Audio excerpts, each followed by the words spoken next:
the agenda this evening, so there won't be a full board discussion, but I highly recommend that you watch our town hall tomorrow, virtual town hall. It'll be on Facebook Live tomorrow at 4:30. All the information is on our website if you need the link to that. We do have some non-agenda public comment this evening that was submitted. We'll definitely be hearing that. We allow 20 minutes for that, and so we will be reading some of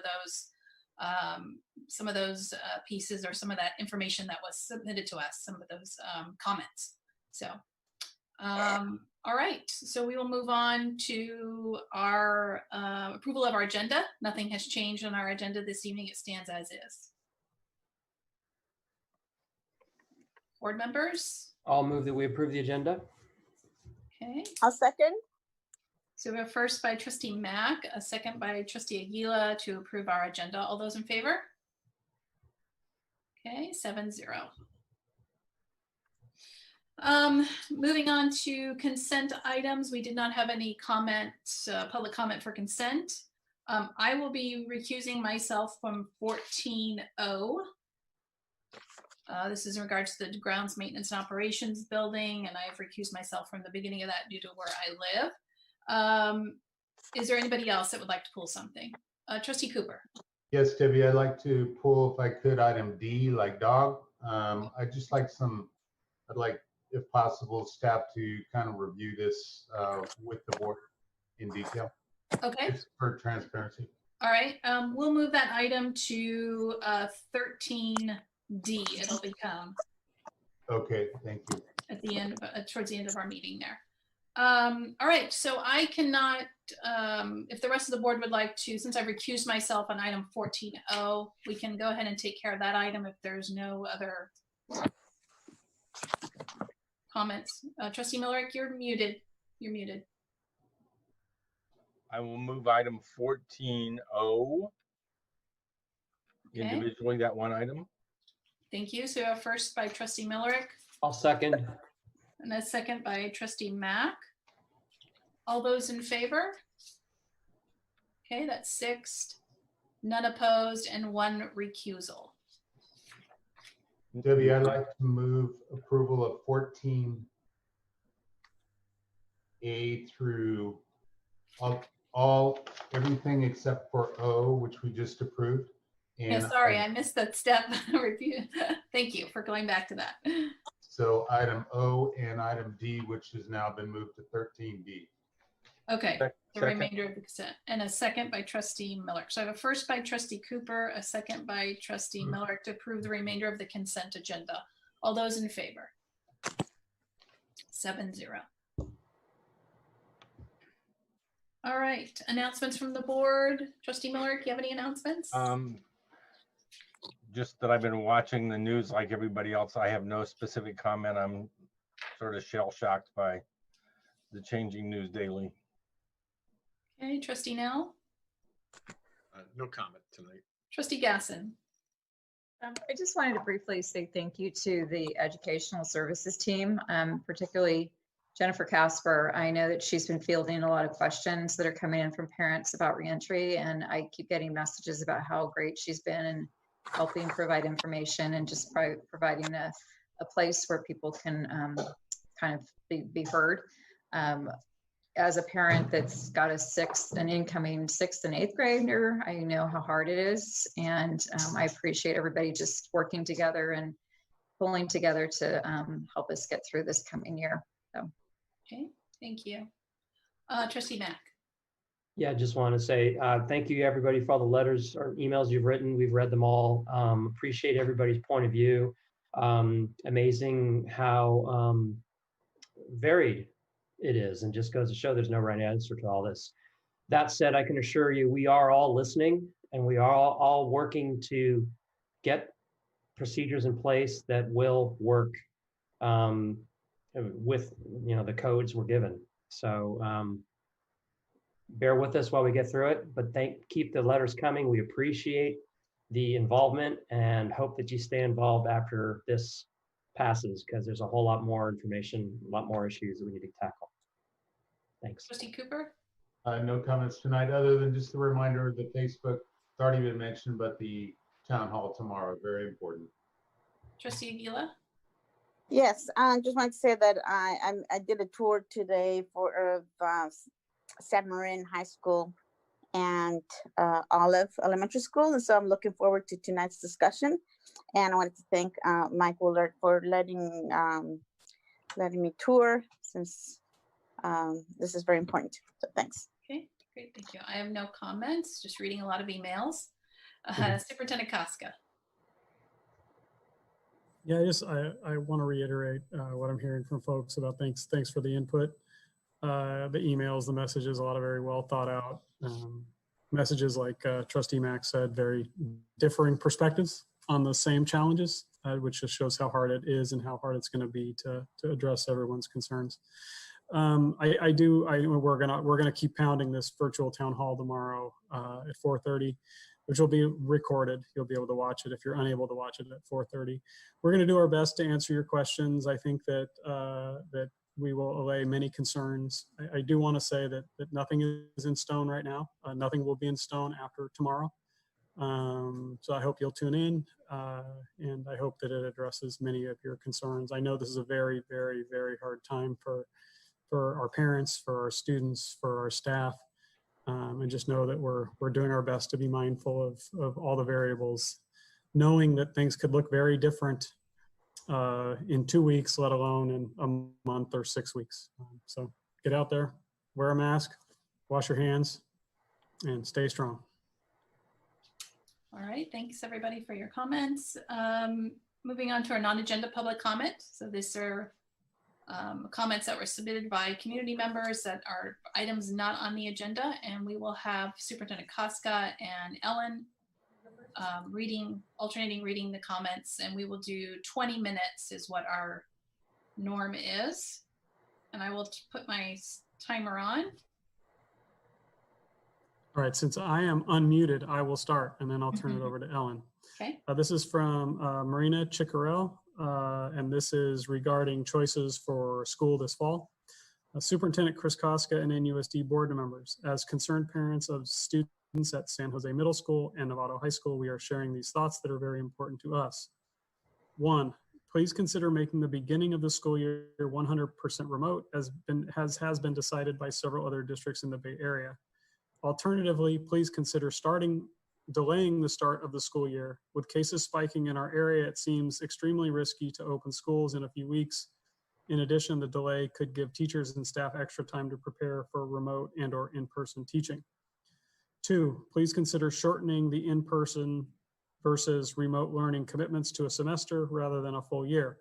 We are living through very uncertain times, and we think everyone, including students, families, and teachers, would benefit from flexibility. 3, extend the deadline for making a decision. We understand you need commitment soon to make plans, but we think the district could get a reasonably good sense of what to expect by sending out a survey asking parents what they think they will choose and rating that choice on how certain they feel about it. We understand that you are in an extremely difficult position, and we are grateful for everything that you have been doing to try to get our children back in school safely. Thank you, Marina Chicarel and Bruce Peters. This next one is from Janelle Dito, safely and realistic reopening of schools. I'm nearly blinded by my desire for my high schoolers to be back at school in person, but I cannot ignore the risks that are driving every other decision and action around us. How can they safely be in a classroom if they cannot even get a haircut first? Small cohorts are a start, but those are false security. Siblings, carpools, even the most diligent of us cannot limit exposure enough. School plans need to reflect overall environmental conditions. I spent years battling the empty soap dispensers on a daily basis at our elementary school restrooms. How can NUSD assure resources and procedures to make the school site safe for students, teachers, and staff? A detailed, solid plan in place, along with improving, not worsening, local conditions and data is essential to consider in-person instruction. Even if I opted for in-person instruction, I have no problem no showing for school when it starts. Parents and students are in no way beholden to a Google form submitted saying we'd come. Please provide detailed plans, real examples, and reasonable what-if scenarios. We want to be in school, but not more than we want to be safe. When tragedy hit NUSD with a handful of suicides over the past years, you've responded to do everything possible to ensure mental health and resources to prevent future loss of life. With 7,600 students and nearly 1,000 employees and volunteers, let's be proactive with data and resources here to prevent what we can predict. Delay the start of in-person schooling. You're wasting precious resources trying to make the impossible happen. Focus on quality online instruction for a short period and safe reentry in the hopefully near future, not August. I am optimistic. I am hopeful. This is from Amanda Lupinacci. This is in regards to return to school. Hello, Board of Trustees. I am very concerned with the two options presented to parents. We are being asked to choose between in-person instruction and full remote for 1 year. Currently, both plans are missing important details in order for parents to make a decision. For the in-person option, we have not been told what safety procedures will be in place to keep both students and teachers safe. We need to know how kids will be socially distanced, how often classrooms and bathrooms will be kept clean. Will all kids wear masks? Under what conditions will schools close? We are currently experiencing a surge in COVID-19 cases. How can we possibly feel safe with so many unanswered questions? With respect to the full remote option, we need more clarity on what we are signing up for. Very little information has been shared with parents. What will a typical day look like for each grade? What is the expectation of parents in terms of a daily routine? Furthermore, parents are being asked to commit to this choice, which we know little about, for 1 year. I encourage the district and board to provide more clarity so parents can make an informed decision. For both options, we need more time. More time to flesh out all of these details and weigh our options. I'm asking that the decision date be pushed out a minimum of 2 weeks until teachers have an opportunity to weigh in on these important options and provide parents with more information so that we can all be on the same page. Thank you. This one is from Amy Strauss. Please extend the deadline for parents of July 17th to commit to remote learning or in-person learning. My name is Amy Strauss, and I am a parent of an incoming kindergartner at San Ramon Elementary School. I urge you to please extend the deadline of this Friday, July 17th, for us as parents to submit a commitment that is binding for the entire upcoming school year of either in-person schooling or remote learning for our children. We as parents have so many questions that haven't been answered, and it's impossible to decide between two options that we don't fully understand. Regarding the in-school option, I read in the public health report that 6 feet of distance will be maintained between people on campus. But then Dr. Santora said 3 feet in the MCOE meeting last week. Teachers have said both distances may be impossible to maintain with full classes of 25 to 28 students in their small classrooms. I've heard masks will be required for TK through 12 for the public health report, but then I've also heard no masks until age 12 from district employees. It is unclear how limited custodial staff will be able to sanitize rooms. Without knowing answers to these important safety questions, it feels impossible to commit to in-school learning. Additionally, we haven't been given details about the virtual academy to understand what remote learning will look like. I've heard there will be 4 hours of online video instruction for kindergarten, followed by additional PE, art, and music Zoom calls in the afternoon, followed additionally by activities, worksheets, and homework. I think even we adults can struggle with 4 hours of consecutive Zoom meetings, and for a 5-year-old, 5 to 6 hours of on-screen work a day seems developmentally unachievable. I am concerned these parameters might not be developmentally appropriate.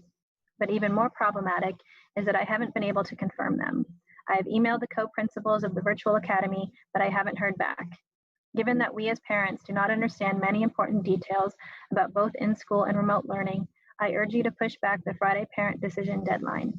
Additionally, I believe the safest option for all is to start school fully remote for everyone, as we're seeing in other districts in the Bay Area, including Oakland, as well as all of San Diego and Los Angeles.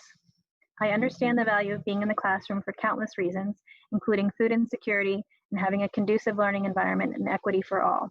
And yet our community caseload is climbing, and we don't have guarantees that it will be possible to follow basic public safety guidelines in our classrooms. Thank you so much for your consideration. All right, this is from Tyler Hanley regarding NUSD reentry plan. As a parent of 3 NUSD students, 1 coming into middle school and 2 in elementary, I'm begging you to reconsider your back to school reentry plan.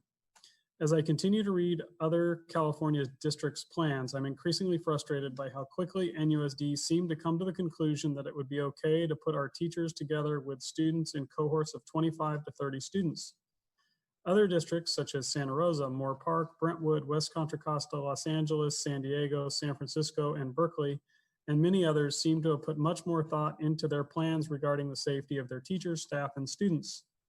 They have put into place plans that will reduce cohort sizes, or in many cases, the districts will continue distance learning until reentry can be done safely.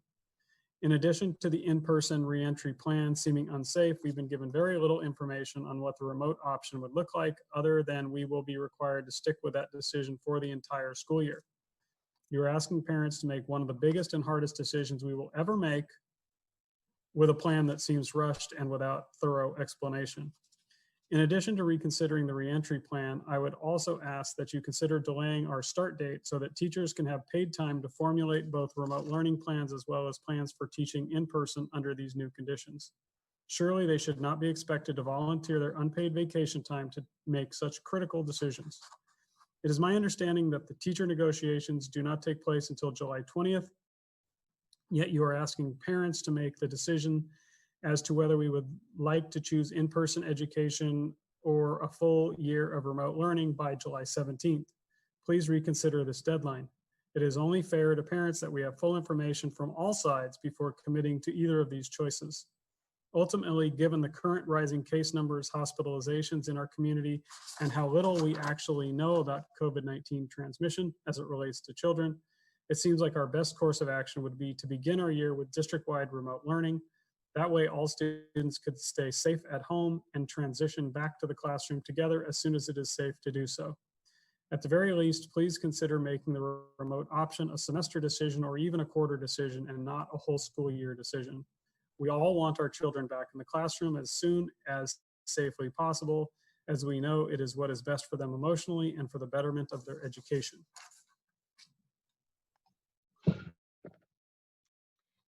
This is from Sarah Waters, in class needed. My child really suffered with online learning this past spring. He spent many days having mental breakdowns because of the isolation. Although the work wasn't hard for him, he spent most of the day simply refusing to do it. The Zoom meetings were so short, but they didn't benefit us at all. While I do understand spring was crisis mode, I have seen no signs of fall being any better. A lot of kids will fall behind. I really feel like an in-class option is important. I understand with numbers going up, we all may end up starting the school year online.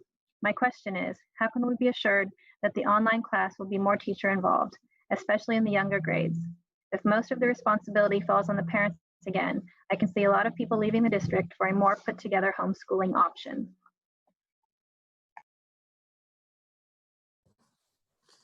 This is from Carrie Nebelon in regards to return to school. As a parent of two Marin High School students, I have very concerned about the reopening of schools. With the current rise in COVID cases in our county, I feel it is very unsafe for our students and educators to return to the classrooms. I'm appalled that the school districts are even considering having children and educators return to a classroom setting. This is not safe, and if the districts are to follow CDC guidelines, this is virtually an impossible task if you are to do it safely. We need to keep our students, educators, and families safe, and returning kids to school is not going to achieve this. Teachers should not be responsible for being infectious disease monitors. Kids are not going to follow the rules, and you know this to be true. This is an experiment in these tough times, and I will not have my children and their teachers be guinea pigs. All learning should be online for at least one semester beginning in August. Then if the virus flattens, we could return to a spring in-person semester if things feel safe. This is the responsible thing to do. Do not sacrifice our children and educators. Best, Carrie Nebelon. This is from Elizabeth Elbing, School Reentry Plan. Dear board members, I'm writing as both a parent and a teacher, as I'm very concerned regarding the county's reentry plan and the district's current alliance with that plan. As a parent, I was only given two options: to commit my child to returning to school full-time, or to have her in a remote learning program for an entire year with teachers she doesn't know and a program that is entirely new. I would have liked to have had the more reasonable option offered by other districts to opt for the first semester of remote learning with her homeschool teachers. I'm tired of hearing the anecdotal reports regarding children not being infected with this horrible, deadly disease or not spreading it. There are no reputable scientific studies to support these statements.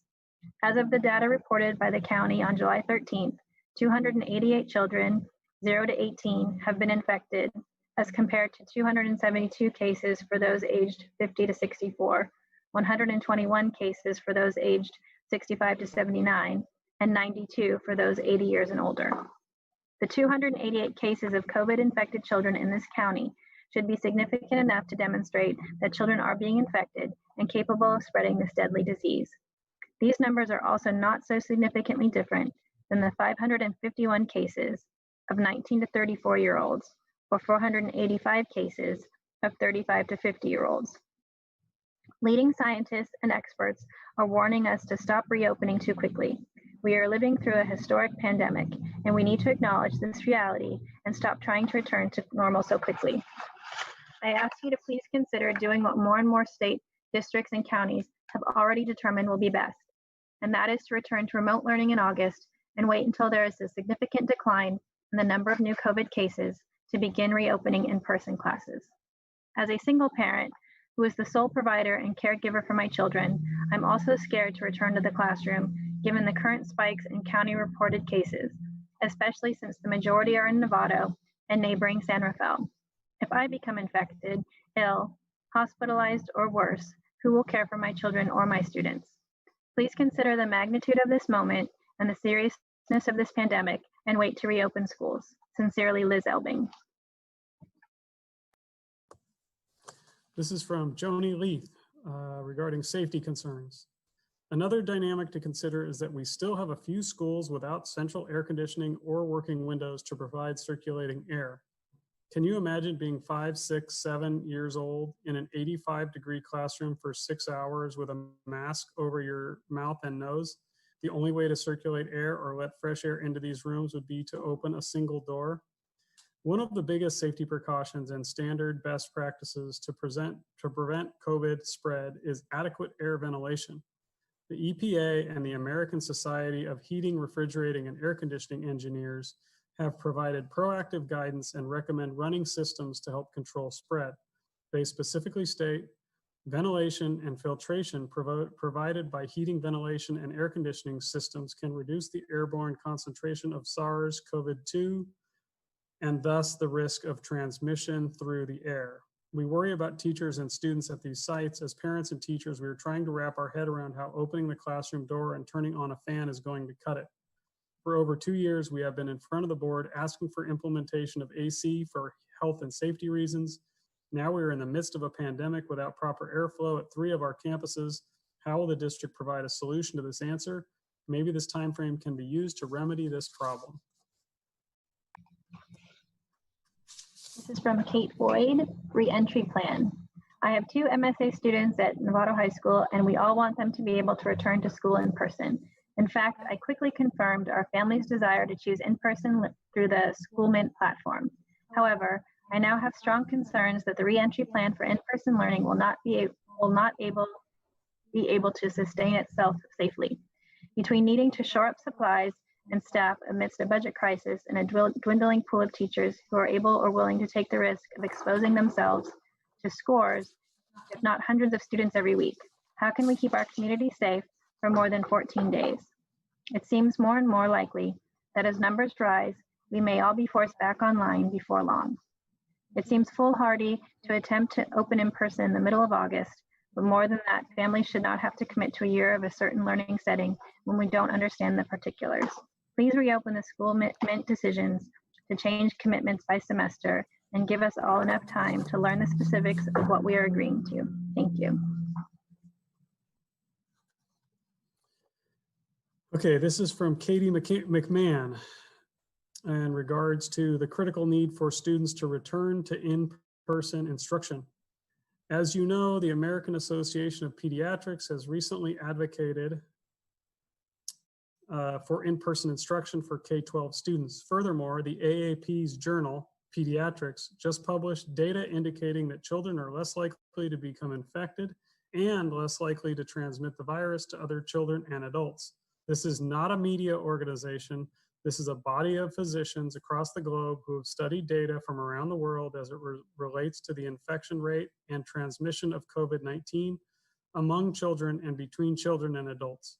It is critical during this time when emotions are running high on so many levels that school boards and administrations base their decisions regarding school reopening and reentry on the science and the recommendations of scientists and physicians who are experts in the physical, emotional, social, and intellectual health of our children. As a former middle school teacher and parent, I implore you to provide the choice that you have to parents and let parents, along with their pediatricians, decide what is best for their children, not the teachers' unions. If the district is concerned about liability issues, allow those parents who recognize the importance of having children learning and engaging in intellectual discourse in person to sign a liability waiver. For those families who are not comfortable with sending their children back to the classroom, they can keep their children home. Teachers who are not comfortable having children come back to the classroom should be required to read the data presented in the Journal of Pediatrics so they can stop worrying so much about the children and let parents decide what is best for their children.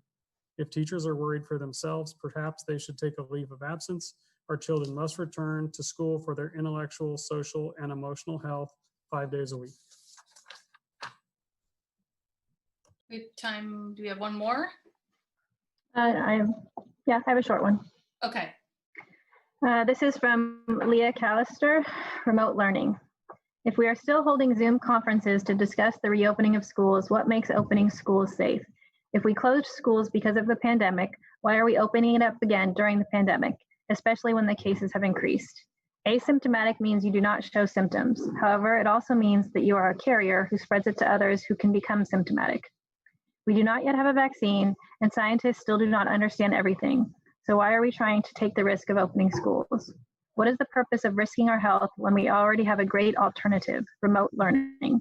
Why are the kids' desire of wanting to go back to see their friends, not necessarily because they love learning, dictating our decision? It is the adult's responsibility to educate and take care of minors, anyone under the age of 18. And that means being the quote unquote bad person and saying, no, it is not safe.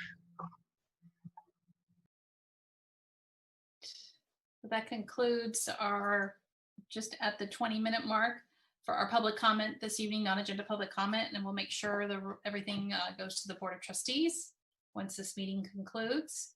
So you can see all of those, plus some other ones that we received that we didn't get to this evening. All right, moving on to our staff report. This is our one staff report this evening. This is a Measure G bond facilities update. Good evening, trustees. Sorry, I'm trying to press buttons and got things bouncing around here. Go ahead and share my screen.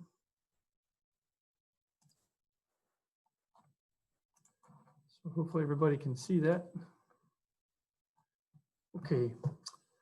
Well, good evening again. Thanks for the time to present to you.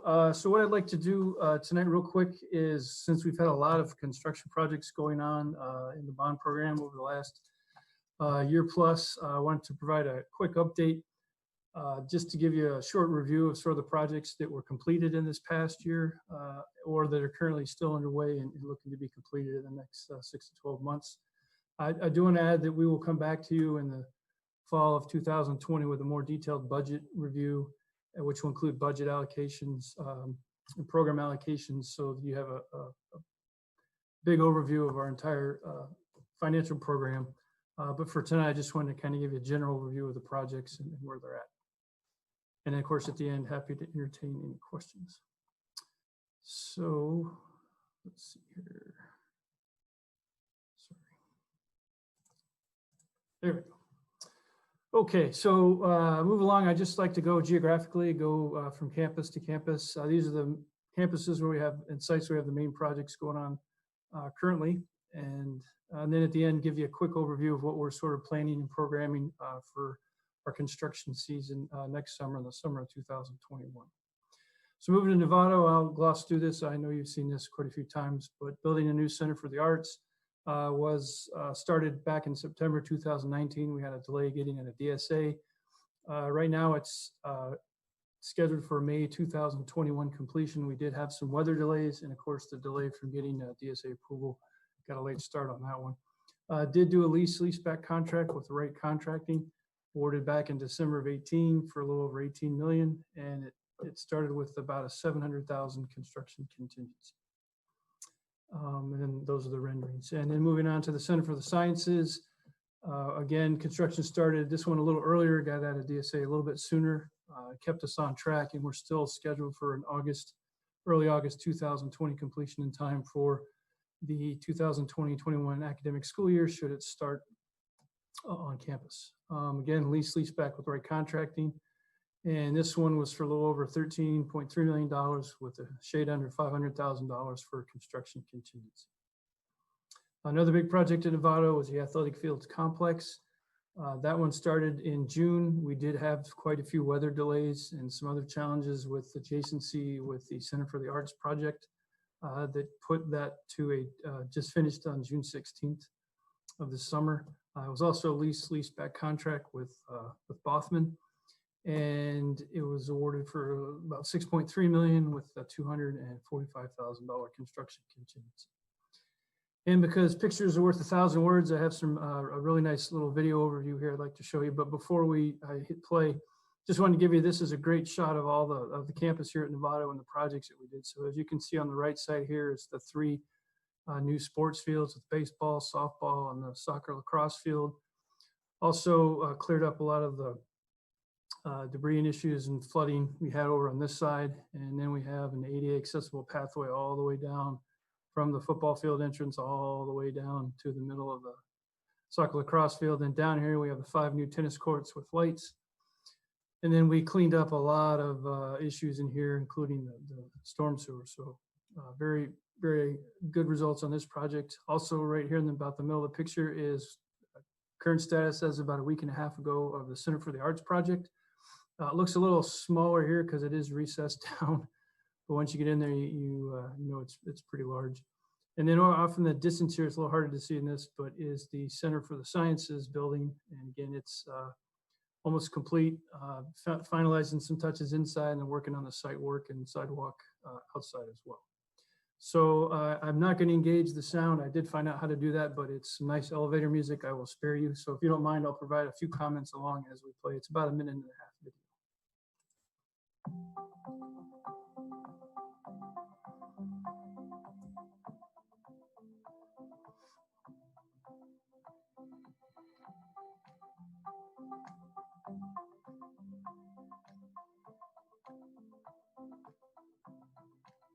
So you can see they got all the decking done and they're starting to put up the exterior wall framing as well.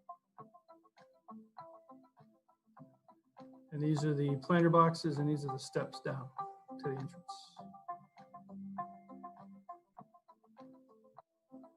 Big space inside.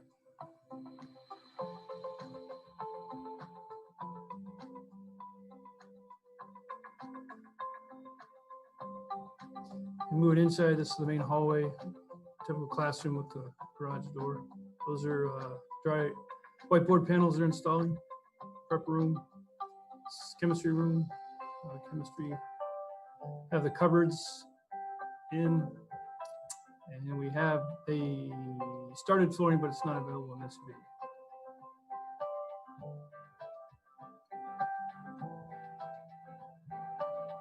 Onto the fields.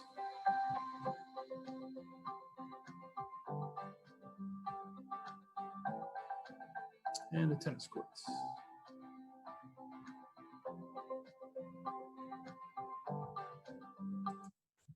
Okay. Moving on.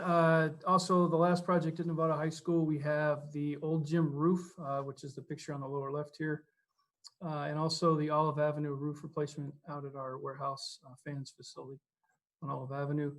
We awarded this to San Francisco Roofing Incorporated for just under $500,000. And they started in June 2020. I apologize. The mid-July was for the Novato roof, which they're just about done with. And they're just started the olive roof, which will go through into August for completion. And just to make sure, we knew there were some active leaks in the old gym roof, and here was typical of the probably 5 or 6 locations we found on the roof. This had a plywood underlayment, and then you had the tongue and groove wood below that. This went clear down through everything. So it was a dry rot patch and water that just over time ate down through. It's pretty localized, which is good. And like I said, we found about 5 or 6 of those and made those patches. And here you can see the rest of the roof, and they're replacing the ridge vent to match the new one that we put on the Gordon Gym roof. And then down here in the lower left, you see they've already done the asphalt shingles on the high slope, and then on the low slope, it is a membrane roof. And it's kind of hard to see, but here's the Gordon Gym roof, and we match the exact shingles and roof. So once they complete, we will have 2 brand new roofs with 25-year plus life on them for our gyms to protect our new refinished and brand new floor in the old gym. We're very excited about that. Moving on to the San Marin campus, similarly to Novato, we have the Performing Arts Center underway. This one was started in September 2019. Again, we had a late start, but BHM was able to get a jump on it, and we do have a slight delay from the original completion date of January, but only by a month into February. They are really making a lot of progress out there. And this was a lease spec contract with BHM for about $6.8 million with about a $525,000 construction contingency. And then the STEM building, this one did start in July 2019 and is on track to be completed in early August 2020. Again, BHM with a lease back contract with about 11.2 million, construction contract with about $562,000 of construction contingency. One thing I know I wanted to point out is our renderings looks very similar to this, with the exception of this steel structure out here. We actually removed that as part of a cost savings measure and went with individual window sunscreens like you see here over these 2 windows. Looks really nice. You'll see in the video here. So apologize, I put the video on one video. I'm going to fast forward to where we get to the San Marin part. So now we're looking San Marin, the STEM building here, and this is the PSC. So you can see the window shades we changed. And they're working on the planters, the plaza, and the stairway down, ADA access with stairs on this side. That's the back side.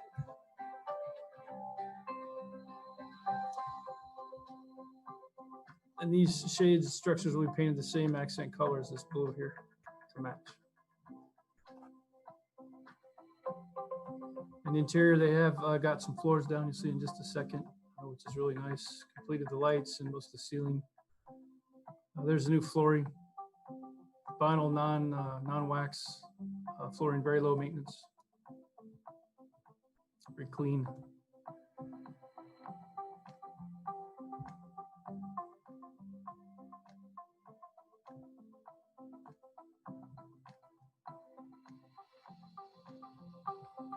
And then again, working on the site work outside and onto the Performing Arts Center. So this is the classroom on the back side. This is the front lobby entrance. This is the sort of the back of the audience. And there's again, back of house here, lobby. So they're almost done with the, about to apply the finished color coat, and then they'll be done with the outside stucco. Now onto the inside with the stage view. Got drywall going and painting starting. That's the control booth. And the lobby. And again, nice view. Great. And moving on to Loma Verde Elementary School, the last piece of our air conditioning projects from last summer, which we installed air conditioning at Loma Verde, Linwood and Olive. We weren't able to do the office building at Loma Verde due to the unique ductwork. Apparently in that building, they put the ductwork in the slab, not a very efficient or a smart way to do it nowadays. So we abandoned that in place and installed a different system to cool that down, but needed some extra time to design and get it through DSA. Awarded this to RJ Mechanical for about $337,000 in May, and they started construction right after the last day of school. And they're on track to be on time or ahead of schedule, actually. And so basically it's just this building right here that we're putting air conditioning in. And to give you an idea, it's a little split system. So each room has this unit here, and I think there's 8 or 9. I have to double check, and they all tie back through the roof down the side to this concrete pad in the back of the building, which will be the large condensing unit to provide the cool air. And we put in new power for it. And so it's a little bit different than what we did with the classrooms, again, due to the ductwork issue, but this system will work out really well and be very efficient for each person. So you can kind of dial each one individually to temperature to suit. But it will definitely cool down. If you've been in that office building anytime on a hot day, it's a sauna. So this will, it's a much needed and welcome project they get to come back to the start of next school year. Again, with Loma Verde and Lou Sutton, continuing our deferred maintenance work with the sewers. And these two had the next worst campuses as far as condition and breakage of the sewer laterals.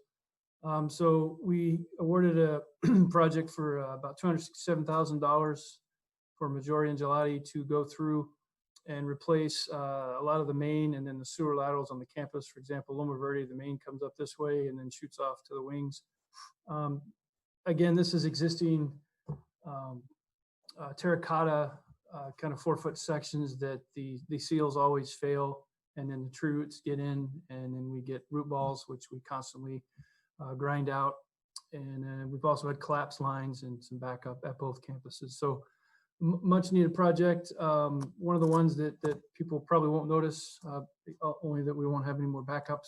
And I know Tony Albini over in maintenance will really be happy because he won't have to spend a lot of money rotor-rooting all the lines to get rid of the blocks.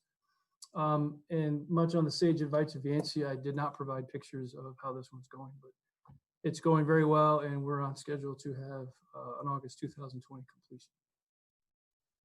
Moving on to Olive Avenue, the fans relocation.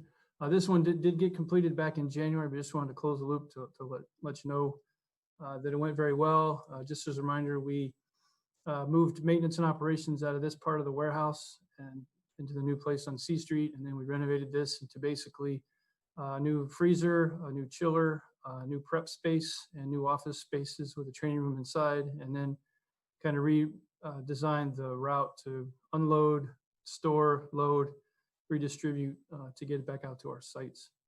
And just some pictures, the completed space. We have the office space here. The fans director's office is here. We have some restroom and custodial closets over here.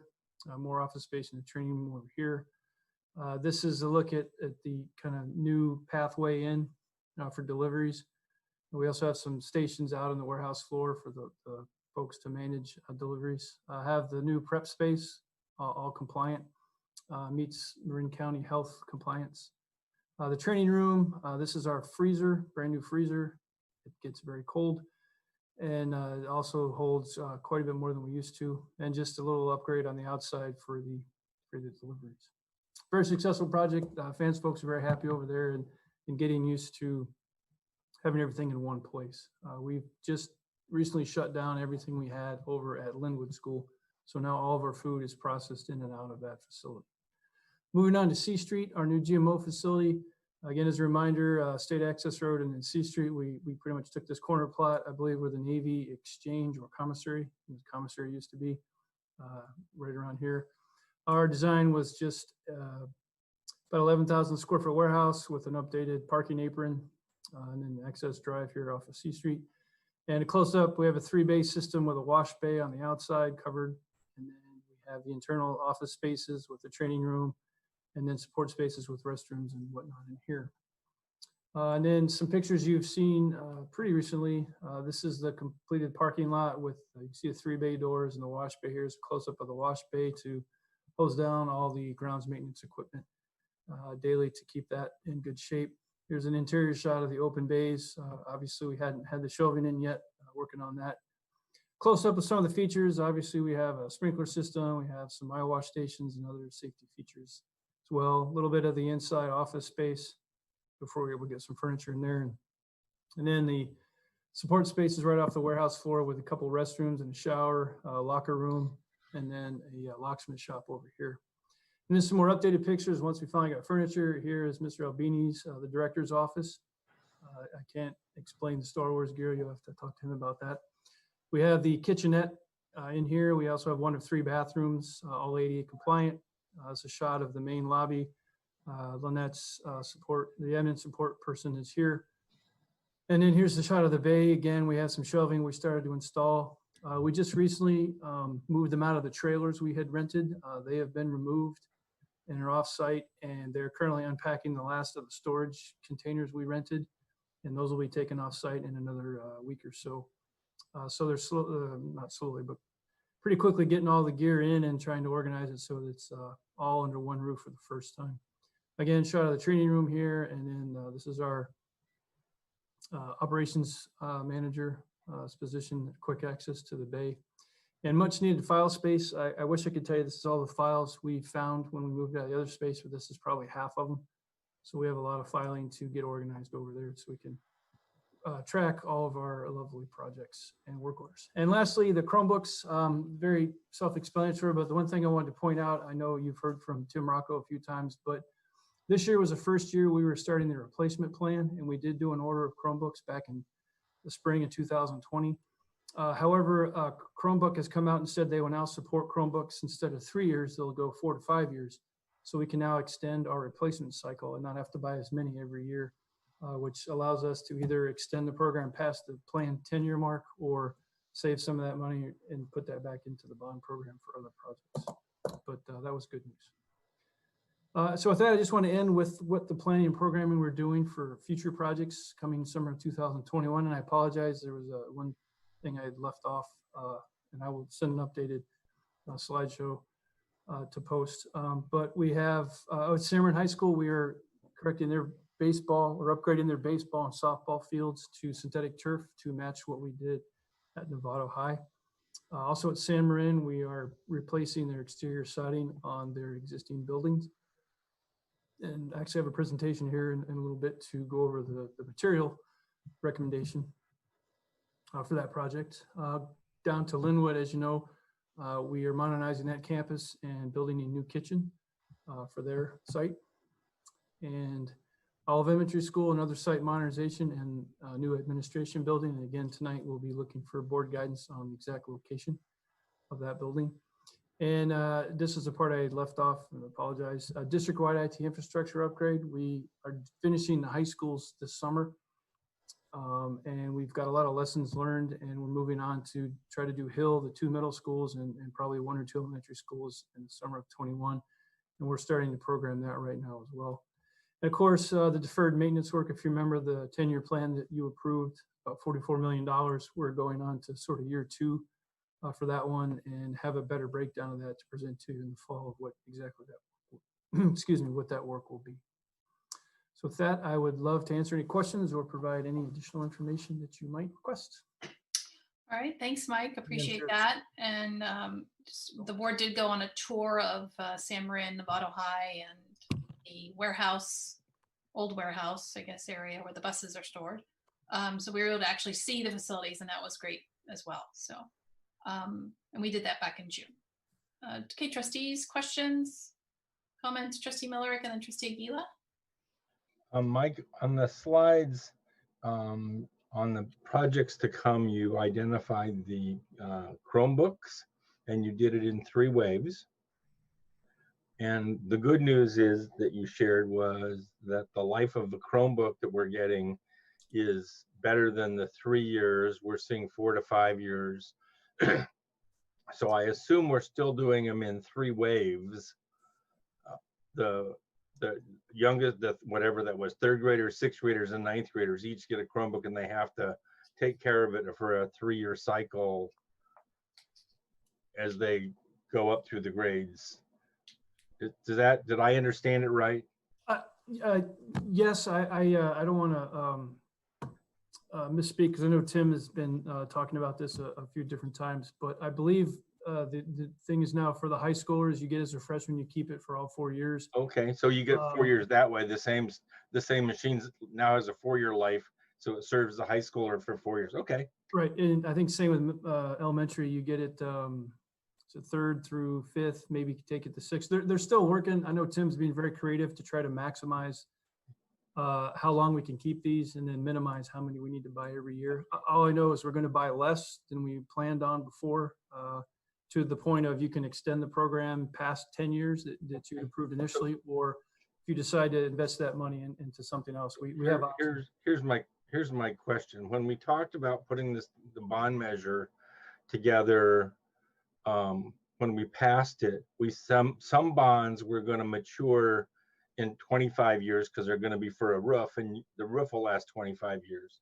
And some bonds were going to mature in 3 to 5 years because they were going to go to support technology, including Chromebooks, which only last 3 to 5 years. So you don't want the bond to mature longer. You want the bond paid off as the equipment gets to end of life.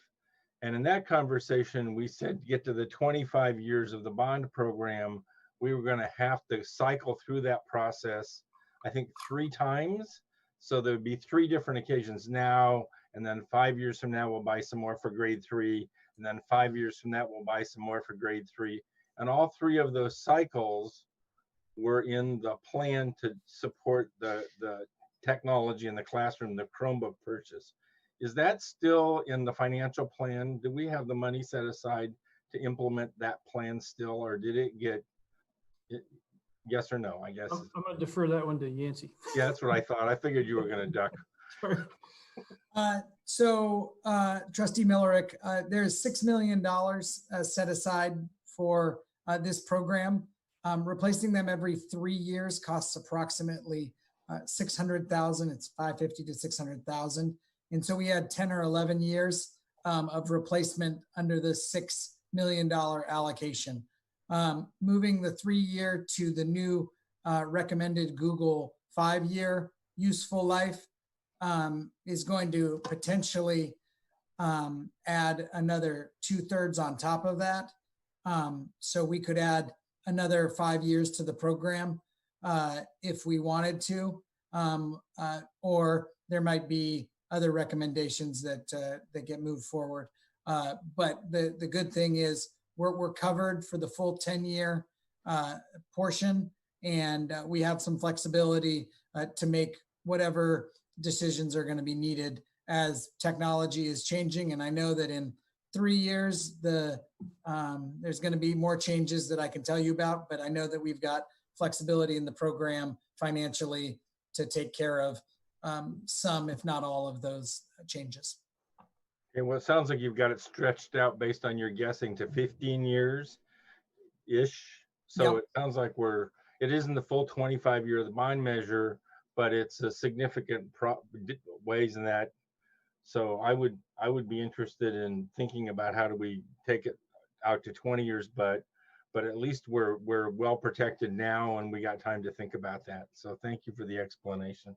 I appreciate it. Thanks. Trustee Aguila? You're muted.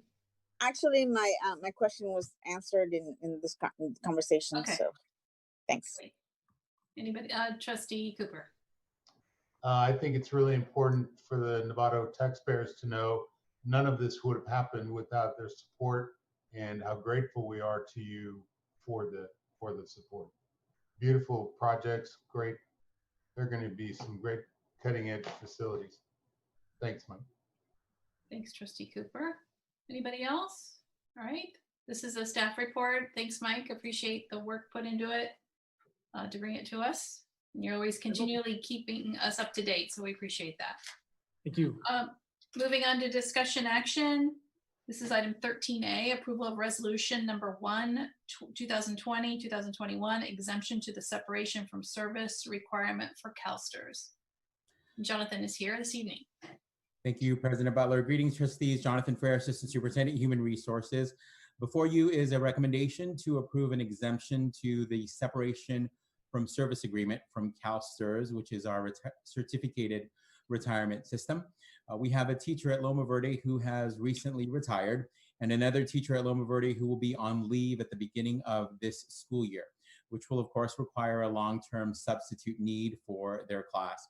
Instead of waiting the mandatory 180 days to return to service for the retiree, the district may request an exemption to CalSTRS after a board-approved resolution to approve an earlier return. CalSTRS will have the final decision on the exemption. In this case, it would be in the best interest of the district to have our retiree who is familiar with the Loma Verde site and community and our operations and expectations to serve as that long-term substitute for the teacher on leave. If approved, the district will work with the retiree to ensure that earnings limitations set by CalSTRS for the retiree are followed. And approval of this item will allow the district to seek an exemption from CalSTRS. Non-approval of this item or non-approval of the exemption request by CalSTRS will require the district to find another long-term substitute for the position instead. This is a discussion action item. The district recommends approval. I can hear feedback or take questions at this time. All right, and just this was on consent at our last board meeting, and it has to be a discussion action item. So that's why it's coming back to the board. Yeah. Right? I motion. Okay. I make a motion. Trustee Aguila. Mhm. I'll second. Okay. Trustee Nell is our second. All those in favor? Aye. Trustee Gasson? Are you opposed? Oh, 7-0. Thank you. 13B, this is approval of construction method for the deferred maintenance exterior finish project at San Marin High School. And Mike is back. Popping in, popping out. I am not used to going this early. This is awesome. So good evening again, trustees. Here tonight to seek approval from the board for the construction method or the material we recommend for the siding exterior siding replacement at San Marin High School. Just a refresher, back on June 9th at a board meeting, you approved the deferred maintenance project to replace the exterior finish at San Marin. You approved the project budget, construction budget. But wanted staff to come back and do two things: reach out to the community, get some input from them about what their thoughts were on the possible material choices, and then come back and present those results to you. So tonight on a short slideshow, I'd just like to show the results of that. We did go out to the community. We got a nice committee together. We had some folks from the school site and Dr. Sims and Michael Casper, and then we reached out to the community and got not only two parents of students, but one actively involved in sports boosters, and both alumni of San Marin from, I remember correctly, 88 and 92, class of 88 and 92. And then Sylvia Berry, I call her the Uber volunteer. She's the super active community member and also a Nevada realtor who knows a lot about what goes on at San Marin community. We talked to the committee. We presented the three options, the pros and cons of each, gave them examples and photos. Had some great discussions, a lot of questions from them, and at the end asked their opinions of what they thought given their experiences there, and with the information that we provided, what they thought. And across the board, all of them thought that the stucco material was the best option for. It came down to sort of three reasons. One was aesthetics. Especially, I know Sylvia gave us a little bit of explanation in the realtor world that if you come up on a house as an example and you see it stucco versus wood siding, that's considered a plus up or an extra. She liked to pointed that out to us. Also, the stucco has a lower life cycle cost over the life of that material, and it also helps provide a very uniform campus look with the two new buildings that you just saw on the video in the STEM and the PAC. So with that, I'd like to just give you a quick overview on the slides, how that turned out. This is sort of the presentation we gave them, and basically just went over these three materials. And just to show you, here on the bottom left is an actual picture of one of the buildings at San Marin. This is the existing wood siding that's there now. It's about 4 foot in length with the joint covers over here, and it is painted. And I think Trustee Miller could probably tell you how many different coats of paint are on that wall. Quite a few, I imagine. The middle is a representation of what we call hardy board. Hardy board is sort of a product name. It's also used generally as a descriptor for a cementitious material, heavy board that comes in many different colors and styles. I'll show you a few examples in a couple minutes that you can install. It has a much higher life cycle or lifespan than wood, usually less expensive, and gives you sort of the same wood look. Here it's an overlap look versus sort of the shiplap look we have now. And then on the right side is an actual close-up of the new STEM building. These are just stucco finish with control joints that give it that kind of modern clean edge, sort of a panel look. So with that, we'll go into just 3 wood siding. Basically, this is a process we would do to install it. We'd have to remove existing damaged wood siding, which there's quite a few on 2 of the faces that have the most exposure. Fix the dry rot and any water damage we find. Then we install new wood on top of that, redwood or cedar, because those are 2 of the most weather-resistant, water-resistant woods out there. Prime and paint the new wood, and then we'd also clean the concrete buttresses, and then we would paint the buildings to match the same color scheme as the new buildings. So they would still look the same color-wise, but they would have slightly different materials. Some of the pros and cons of wood: it is cost-wise a lower installation cost, but a higher expensive material cost because redwood and cypress are in high demand right now, so the cost per board foot has been going up. It also, as a pro, matches the existing look you have. If you want to retain that look, this is the material that you can use. And then you also don't have to replace all the wood. If the stuff's in good conditions, you just strip off the paint and you prime and paint it again. However, as you all know about wood, it doesn't last very long. It requires a lot of love and attention and care to keep it in good looks and good condition. Wood over time just degrades in just about everything and not very fire resistant. And on average, they say you need to paint about every 5 years. So that's what we use for our life cycle calculations. And then of course, when it does fail, you get some severe damage to the material itself and possibly behind it. And then the examples here again, shots from San Marin High School. And this is what I'd call a protected side of a building it's covered, so it gets good shade. It doesn't get a lot of direct sunlight, and it's not on the weather side of the building, exposed to a lot of wind and rain during the winter months. So it's in actually pretty good shape. But again, it's that shiplap look with cover over the control joints. And as you can see, the paint and the wood are in pretty good condition. Here's another side of a building. It gets more of a sun exposure, a western exposure. It's not too bad. I tried to get it far enough back so I could show you the whole architecture look with the concrete buttresses here. But some of that, as you got closer, the paint's bubbling and there's a few dry rots places. And then I got the front of the gym, which is probably the most exposed face this side, and then the one adjacent to it over here just gets beat up by the weather. And you can even tell from this distance, you can see some spalling paint in some places where it really needs some love and attention. Moving on to hardy board siding. Again, hardy board being the generic descriptor for a cementitious synthetic siding that it's more durable, you can make to look like wood. Again, this one we'd have to do the same thing, replace existing damaged wood siding. The intent of this would be to place it over the existing siding that's there. However, we have to get down to the stud wall, if you will, if we have a lot of damage, because this type of product is extremely heavy and you don't want to hang it up and then have it fall off because it couldn't be supported by the wood structure behind it. So a little more investigative work to make sure you have a sound structure to attach it to. Again, these come pre-painted when you install them, and then you paint them, again, not as much as real wood. And again, we would do the same approach to the concrete buttresses and then match the paint scheme of the new buildings we just built. So you'd have a similar color scheme or an exact color scheme match on the campus and slightly different material look of buildings. Again, the pros here, this is a lower material cost. It is, it's very durable. It's some sun resistance. It's not as good as stucco, but it lasts a lot longer than wood. This is very fire resistant and weather resistant to wind and those kinds of things. And it does come in a variety of color, shapes, and styles, which gives it a lot of flexibility. On the other hand, it's one of the higher installation costs, a lot of labor because it's very heavy and takes a lot of people to mount it correctly, especially when you get past the first floor installation. And again, requires that solid structure you have to attach it to. They average this about 7 to 10 years. It needs new paint. We use 10 years for our life cycle costs.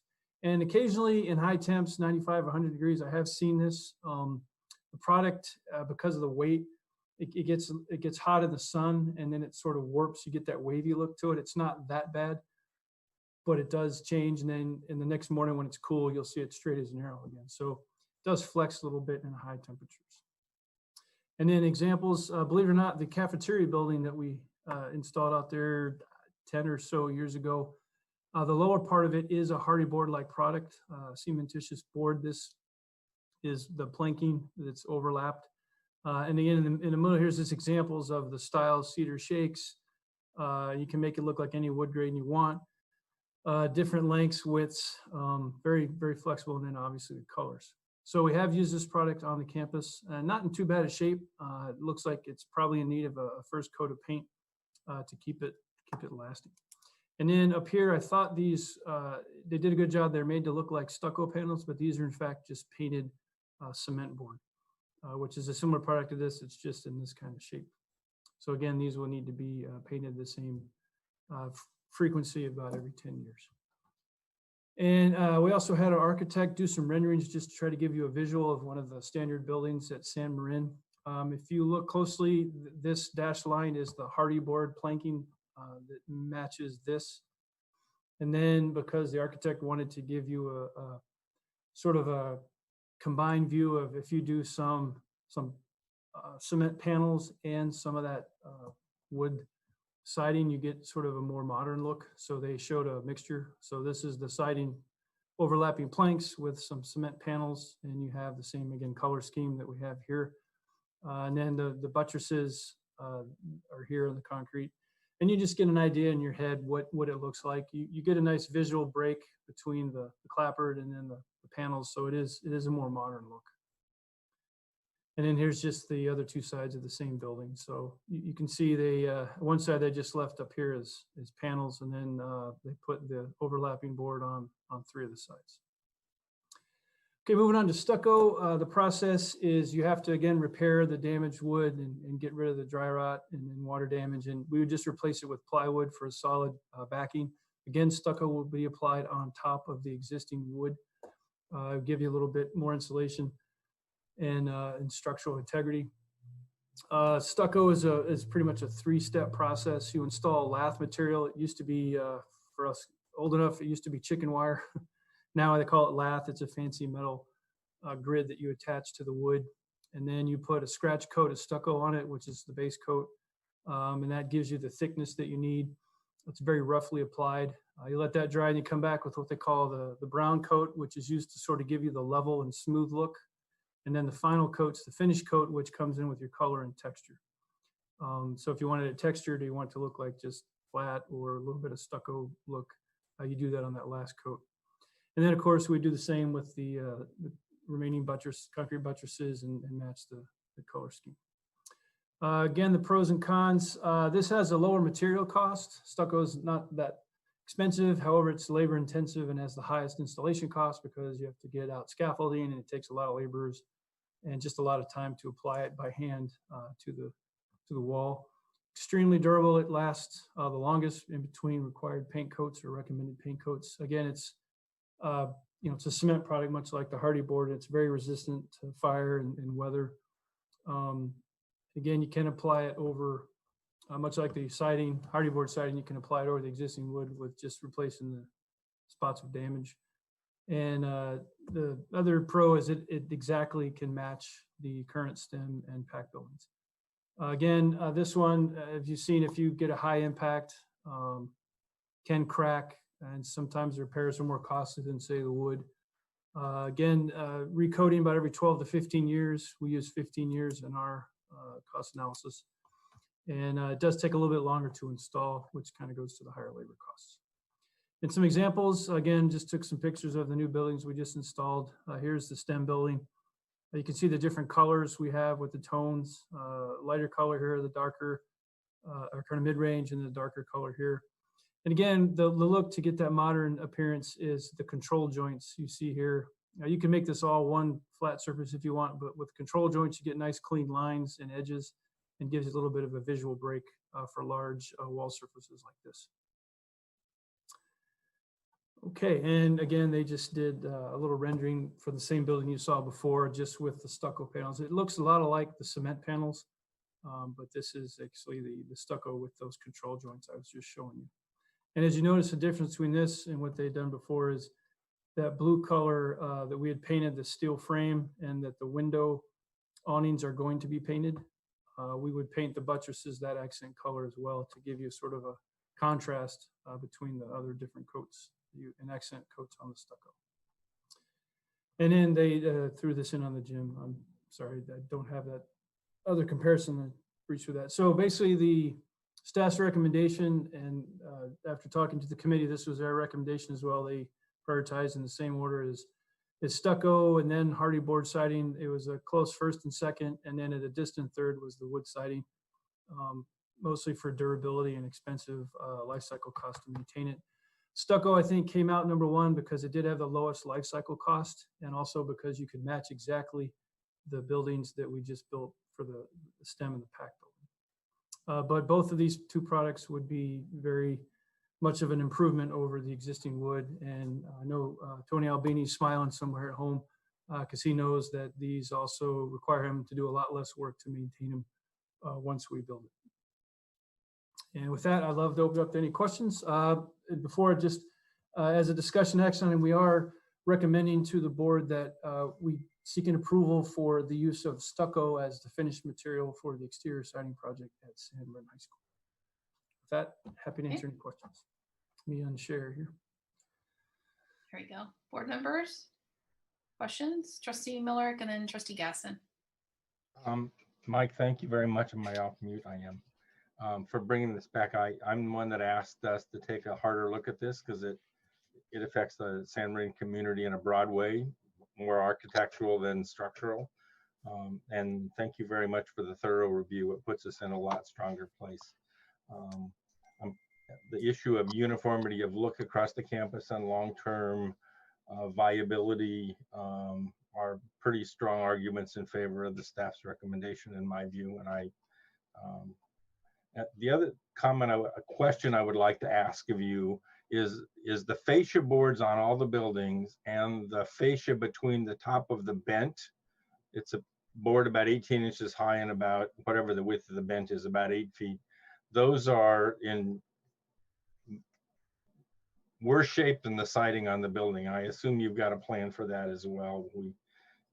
Because the contract will be like to repair the buildings and bring them up to a modern standard. It's not just the siding we're doing. Is that a correct assumption? Yes, exactly correct, Trustee Miller. We would look at also the metal flashing that's over some of the glue lambs, as you pointed out a few times, have the proper flashing. Some do not. Some have some of it. So this project includes all of that to button up the exterior of all the buildings, including those items you just mentioned. We would look to do the same if we could. If you can get stucco into that small space, we would definitely do that. If not, we might look at another product that's not wood that would last longer to take care of that further. So that flashing is more than 2 decades old, so it needs an inspection before we assume it's okay. Thank you for bringing this back. I appreciate the thoroughness that your team has reached out to the community. Thanks. Trustee Gasson. Thanks for the information, and I'm fine with the recommendation, and it's great to hear who participated in the evaluation and making the decision. I guess my only thought is, and I'm going to preface this by the fact that my house is old, but I have a stucco house, and I saw the comment or the notation about it cracking easier. I would expect that the buildings have probably settled a lot, but just thinking forward that when the structures shift, like we've got cracks and stuff, and how easily or prepared we will be to be able to do those repairs. Excellent point. I hope I didn't confuse anybody. When I say they crack on impact, actually I was out at the STEM building today and a couple of days ago, and I did take a lacrosse ball, don't tell BHM, and I didn't throw it as fast as they can, but it is very, very solid, and that didn't appear to do anything. And matter of fact, one of the committee members, Ross Sargent, pointed out that the snack shack at the football field was made of stucco, and I apologize, I don't remember how long ago it was constructed. But he says just about every sporting event, there's kids kicking soccer balls and bouncing balls off that thing, and he's never, ever seen it damaged. So when I say it cracks under impacts, I'm thinking more of high impact from, terrible storm, or you get almost hurricane force or tornado force winds that throw a 2x4, some blunt object hard against it, you'll get some significant cracking. But I'm glad you brought up the settlement cracks. That's also true. As we know, everything around here shifts from time to time due to the seismic activity, but stucco is very easy to do those repairs. The science behind it has come a long way. And the reason I wanted to explain that 3-coat system, the lath, the metal backing adds a lot more structural integrity, so that it's sort of a flexible material from the seismic perspective, but it also is solid enough it doesn't crack as much as it used to. And then if it does, usually it's hairline cracks, very, very easy to fix. Matter of fact, Tony was saying his crew could do that in-house very easily. Trustee Aguila and then Trustee Cooper. Yes, for how long does it require for a new paint job for the hardy board? Did you say 7 to 10 years? Yes, we use in our calculations, we use 10 years. And the regular wood is 5. And Correct. so the one that that doesn't require as much painting would be the stucco. Correct. About every 15 years, you'd have to recoat it with paint to keep it. Okay, yeah. Because you put that in the cons, but compared to the others would be in the pros, but it's in the cost list. But okay, that was my question. And then I just have a question that doesn't have to do with the 3 things, but it has to do with the windows at San Marin. Most of the windows are double, right? Double windows. The exterior windows in both buildings are double paned, and yeah, you're correct. Okay. So, okay. Thank you. Thank you. Trustee Cooper? Thanks a lot, Mike. This is a great, gives us great background of the 3 materials. I have a lot of respect for hardy board. Very good product. It would certainly do a great job for us. Wood is certainly out of the question. One of the things you didn't bring up, well, you brought up fire resistance of the 2 other products, but if that catches fire, we're all in trouble, let alone the maintenance costs. But I'm definitely in favor of stucco. I think that's the first choice. You can mix paint with the original coat, finish coat, and that's going to last a good, probably longer than your estimate, I would think. Could be. So that's a good choice for me. All right, Trustee Mack? Yeah, thank you. Thank you, Mike. Totally agree with your recommendation. I have a stucco house. I think the paint on my stucco is 20+ years old and it still looks brand new. So it's a very durable surface. I'm totally in favor of it. One quick question, and no exact number, but roughly how much you think it costs for us to repaint that campus, regardless of surface? Ooh, that is a really good question. And I'm spitballing here. I'd have to look at the square footage. 6 figures, lower. Easily, I'm trying to think probably 150, 200,000. And that might Fair enough. All I'm trying to say is that multiply that by 3 for wood relative to stucco. So, and then stucco, of course, might even go longer. And being a 1980 grad of that campus, and remembering when that wood had no paint on it, just graffiti, it has come a long way. And to Ross's point, there's probably at least 5 coats of paint on there. So it's time. And I'm looking forward to that combined with the new buildings really giving a real fresh look to the San Marin campus, a great look for the neighborhood. I think the neighbors are going to love it. And also too, looking forward to applying this same logic to the other high school in town, maybe making those bricks black. But anyway, we'll talk about that later. Thank you. Trustee Aguila? Yeah. I just wanted to make the motion to approve to move forward with the stucco construction method for the DM exterior finish project at San Marin High School. All right, do we have a second by Trustee Mack? Any more discussion? Okay, seeing none. All those in favor for the staff's recommendation for the stucco for San Marin? Okay. Trustee Gillick, okay. 7-0. All right.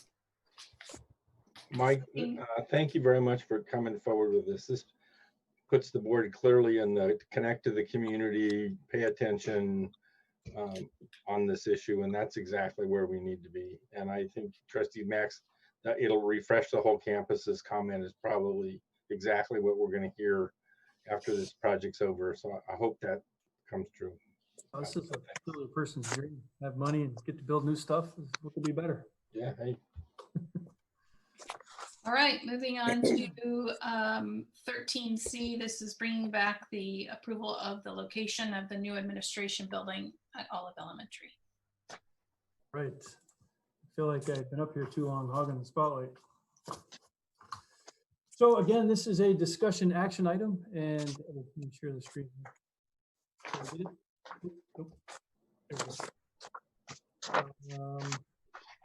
Everybody see that? Yes. Oh, thank you. Sorry, I got too many screens going here. So again, we brought a schematic design to the board back in the June 16th meeting for the Olive Elementary School site renovation and construction of a new administration building.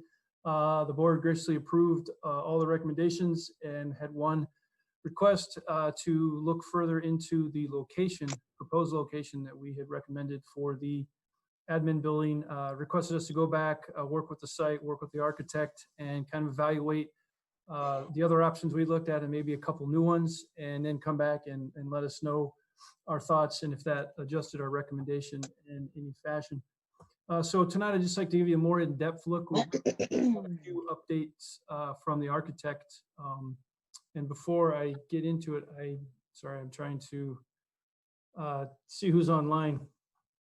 But I believe we have Craig Grant from HY, who's the architect, and I have Todd Lee from Greystone West, who's also, I think, listening in to can help provide any information and questions you might have at the end regarding this project. So with that, moving into what I'd like to go over is again, much like this last presentation, go over, we got down to 5 options, or wanted to review again with you 5 different options on the location. What are the pros and cons of each? And then we've got some staff input on each option. It's kind of nice. And then if you'll allow, unfortunately, Elizabeth Olenek, the site principal there, was unable to make the board meeting tonight. She was on a very well-deserved vacation that she was unable to change. But however, she was very gracious, and she came in and provided a little video of herself and to provide her comments to you. So at that point, I'd like to turn it over to David to watch the video. It's about 7.5, 8 minutes, but it's very good comments, and it's her input that I think you would like to hear. And not now, David, sorry. Did we just lose me? Can you still see the screen? Oh, good. Sorry. We just see a whole bunch of pictures, but not a slide deck. Not a slide deck. So sorry, David, I confused him. He was going to show the video just now, but not quite ready for that. My bad, David. But then do that, and then after that, go over our preferred option and then our recommended option, and they are different. And then, of course, answer any questions and provide information that y'all might have. So with that, we'll get into basically based on some input from the board, we sort of expanded the target area for the location to administration building to this shaded area. We'd sort of focused over here, but we looked, just to give you an idea. So we have option 1, 2, 3, 4, and 5 is what I'm going to present to you tonight, and go over some more details of that. And then with that, jump into option number 1. So this is, just to give you, this is the parking lot off of Olive Avenue. This is the fire lane that goes into the campus and then down a sloped hill onto the blacktop. And this is a sloped hill with, I think, 2 Monterey pines or some nice pine trees that are sitting there.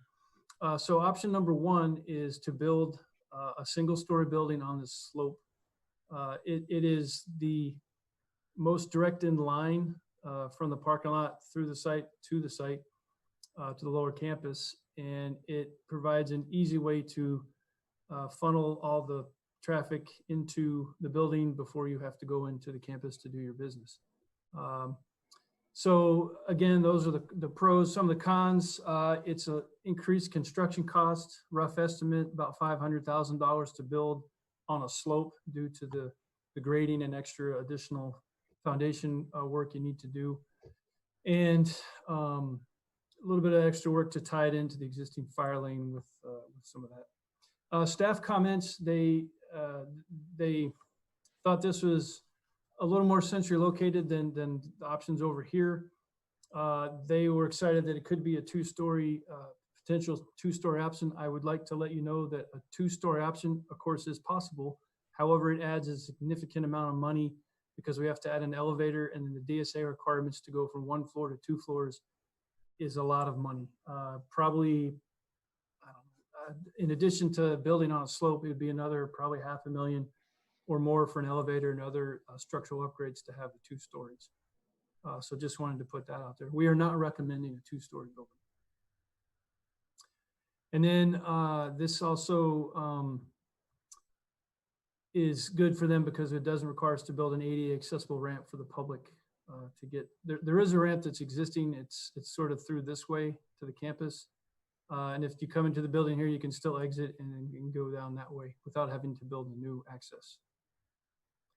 Moving on to option 2A, sorry. This is what we recommended last time. And this again is right off the front parking lot. It's just not on the slope.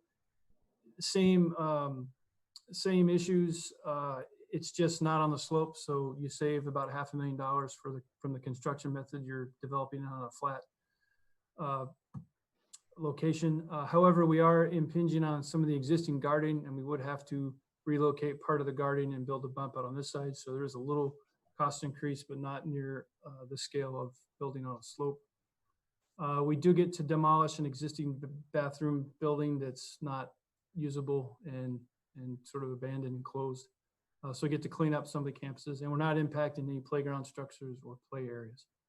However, this gets a little further away for the teachers to walk, and it's not as close to look out over the campus, and you still have a good security perimeter that you can funnel people right in and out.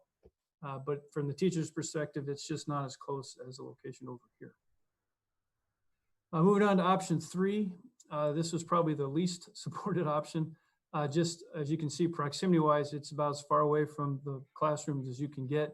It also takes away one of the existing ADA compliant playgrounds, and it has to remove quite a bit of old growth trees that could be an issue.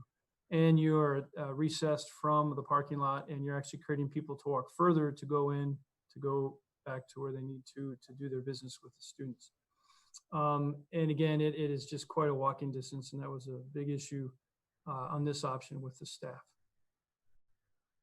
Moving into option 4, this is just give you some comparison. This is where the existing covered lunch table area is for the kids eat their lunch. So obviously, if you put that there, it is in probably the best centralized location to all of the classroom buildings. However, the first thing we'd have to do is rebuild that covered lunch area. And if you put it out here on the blacktop or out on the sports field, you're taking away from some existing area now. And that's a cost as well. A covered structure in DSA's eyes is a covered building or a building and requires a thorough DSA review, and which means we would have to do some added cost to build that. As you can see here, this is an ADA accessible ramp. Because of the building's location here, we couldn't have people park and go all the way out of their way to go down around to get in the building, because you'd still access the campus before you got to the building. So to maintain the security, you would have to build this, which would be a significant cost increase as well. On a sloped, the slope that's here, it'd be quite an investment to build with the ramp requirements you need to meet ADA compliance. But again, big pros are it's centralized and nobody would have to walk too far to get there. And most people could get there under, I believe as Trustee Morick pointed out last meeting, under covered walkway. So even in adverse weather, you'd still be a little bit protected to get there. And then option 5 is same concept, just instead of building where the lunch area is now, you just build it out on part of the blacktop, and you'd either expand your blacktop or just lose that part of your play area blacktop. Again, it's a centralized location, not quite as good as this location, but it's still on that lower slope and in closer proximity to the majority of the classroom buildings. Again, though, we would be required to build this ADA accessible ramp to funnel the pedestrian traffic through here to maintain that security that we were looking for. So all said and done, that's the 5 options we looked at and talked about some more. And now, David, if it's okay, I'd like to play the tape comments from Elizabeth Olay. Thank you, David.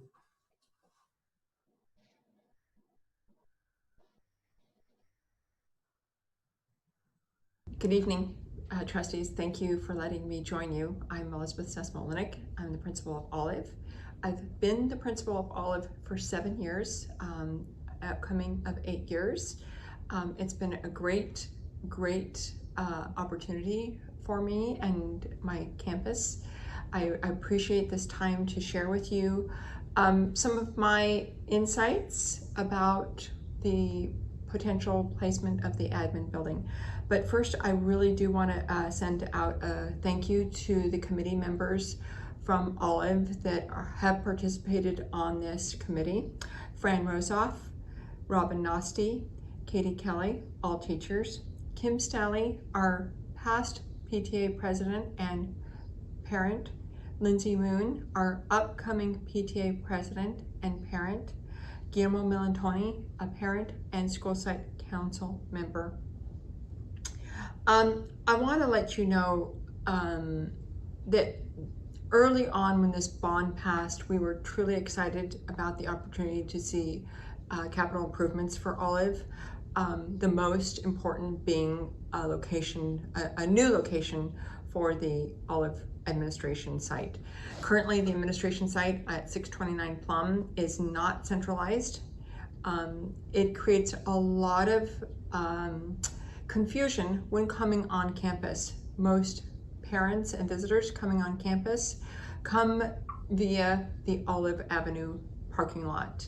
They walk around, they look aimlessly for the administration and end up eventually at the site of our current administration facing Plum Street.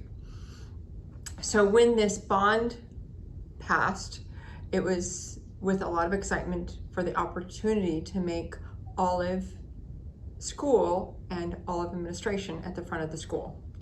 I do want to share that we have had extensive opportunities to join HY Architects and the administration to discuss our locations.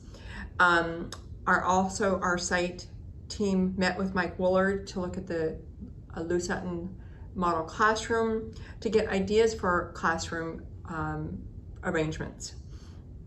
I created several shared Google Docs, one for the classroom ideas, and then the next one for a pro-con list of ideas for potential placement of our admin. All the committee members had opportunities to weigh in on the potential sites for the admin. All committee members did weigh in and gave their input thoughtfully. So I want to share with you some of our thoughts just briefly as to why we looked at what we looked at and our pros and cons. And give me a moment. So there's 5 sites that we potentially looked at for our placement of our administration. The slope between the upper yard and the lower yard. The placement in the garden to the left of the fire road, the current fire road, which sits primarily in most of the garden. To the right side of the garden, closer to the current play structure. The sand area on the upper playground area, and shade structure on the lower yard, and then a play area, taking away the play area on the lower yard. So with the pros and cons of all of those, we looked at all ideas about how to first be visible, how to be secure, and how to be aesthetically appropriate. What came up in terms of our two biggest site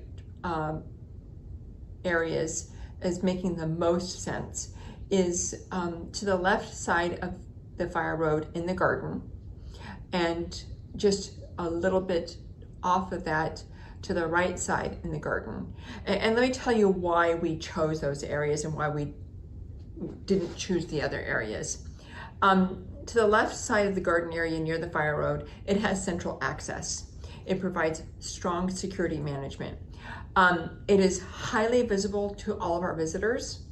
It has the least amount of disruption to our upper grade and our lower grade play areas. And we don't need to move as many plants.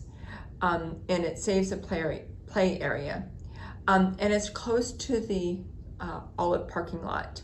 It does have some problems.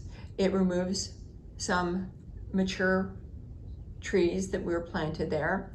It is far from the TKK yard, we understand that.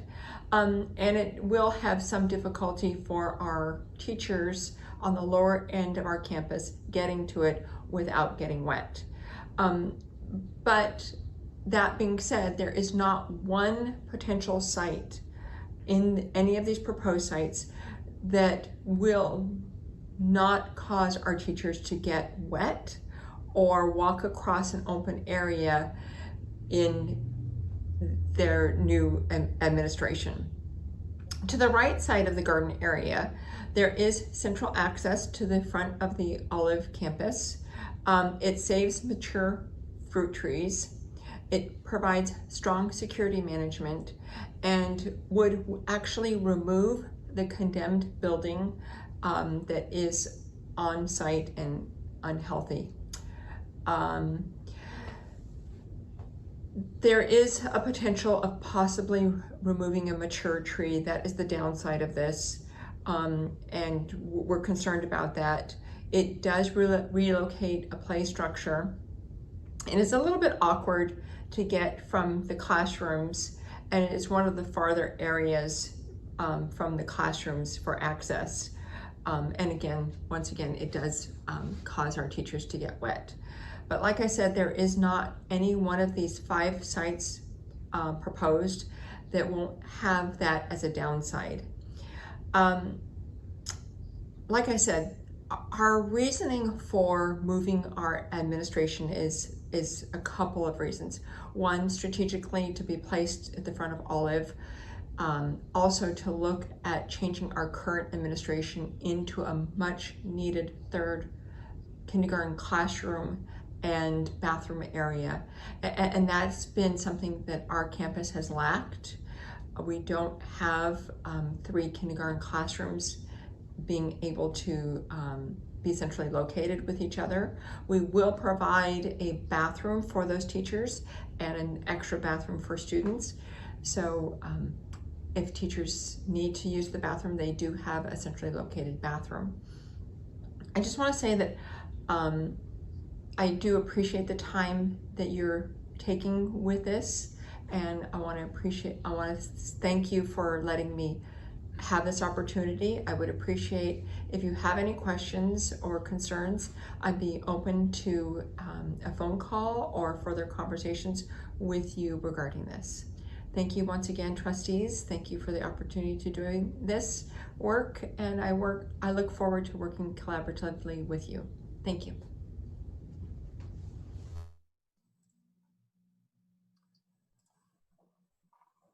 Okay, I'd like to thank Elizabeth Lennick for coming in and doing that. And believe it or not, she did that all in one take, something I could never, ever do. With that, I'd like to move on to just brief descriptions of the preferred option.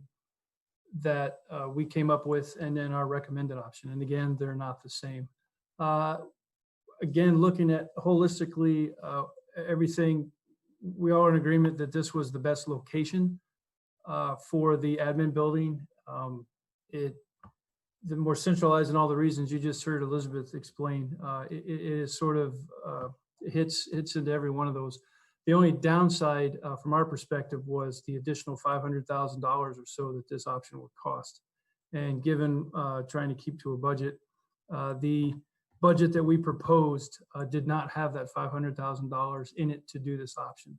So if you did direct us to pursue this option, we would have to come back and identify and recommend where we could get that additional $500,000. And then the recommended option, therefore, goes back to what we proposed last board meeting during this, would be the 2A option, which again, the only difference being that it's $500,000 cheaper than this option. You still get all of the pros with the exception of it's a little further away than over here and not quite as visible, being that this was on the slope. But for all those reasons that you just heard Elizabeth explain, this still meets just about every one of the other requirements that the staff was looking for in this building. And again, the only other thing we have to rebuild is this portion of the garden that we relocate up to this part. And then we demo a building that needs to be demolished anyway. But for that, so again, this is a discussion action item, and with board direction, we wanted to bring back our recommended option for the location of the new administration building at Olive Elementary School would be this proposed option 2A. And with that, I'd like to open up to any questions or provide any additional information that you might need. Okay. Sure. Board members, Trustee Miller. Mike, could you put the slide up that shows the whole campus? Sure. Yes. So we can all kind of have a visual of the framework. So while he's doing that, I talked to Elizabeth Olnick for about an hour the other day, and just what we got, which is a reflection of what she just got through telling us. But I want to make a couple of points that I heard from her that I didn't hear. I'm waiting for the slide deck to go up. Can you not? Oh, sorry. Gosh darn it.